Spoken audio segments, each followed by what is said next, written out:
पति पत्नी के नोक-झोंक की कहानी। एक बार की बात है, किसी गांव में किसान अपनी पत्नी के साथ रहता था। किसान तो मेहनती था, लेकिन अक्सर वह अपनी पत्नी के कामों में कोई न कोई कमी निकालता रहता था, जिसको लेकर अक्सर किसान और उसकी पत्नी में नोक-झोंक हो जाया करती थी। एक दिन की बात है, किसान ने अपनी पत्नी से कहा, तुम आलसी हो गई हो, अब तो तुम धीरे-धीरे और सुस्ती से काम करती हो, तुम अपना समय खराब करती हो और घर के कामों में लेट करती हो।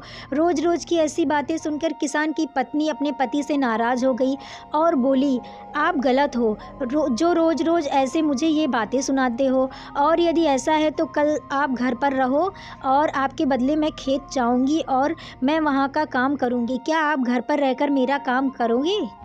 अपनी पत्नी की ऐसी बातें सुनकर किसान ने खुशी से कहा, ये तो बहुत अच्छा है, मैं घर पर तुम्हारा काम करूँगा। एक दिन तुम खेत में काम करोगी तो पता चलेगा कितना मेहनत करना पड़ता है।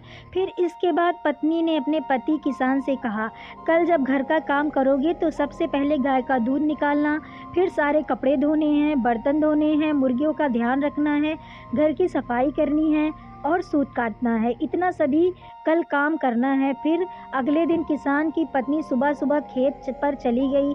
किसान घर पर कामों के लिए रुक गया।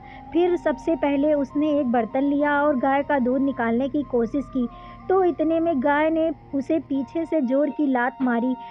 जोर से लात लगने पर वह करा उठा। फिर किसी तरह उसने दूध निकाला, कपड़े धोए, बर्तन धोए और घर की साफ सफाई की। इतना करते करते उसका दम निकल गया। फिर उसने मुर्गियों को खाना खिलाने के लिए चला गया। इस तरह वह सूत काटना भूल गया। फिर इन्हीं कामों को करते करते शाम हो गई। शाम को जब पत्नी खेत से लौट कर आई तो किसान ने शर्म से अपना सिर झुका दिया, जिसे देखकर उसकी पत्नी अब समझ गई थी उसके पति को सबक मिल गया है। उस दिन के बाद उसने अपनी पत्नी की कोई गलती नहीं दिखाई दी।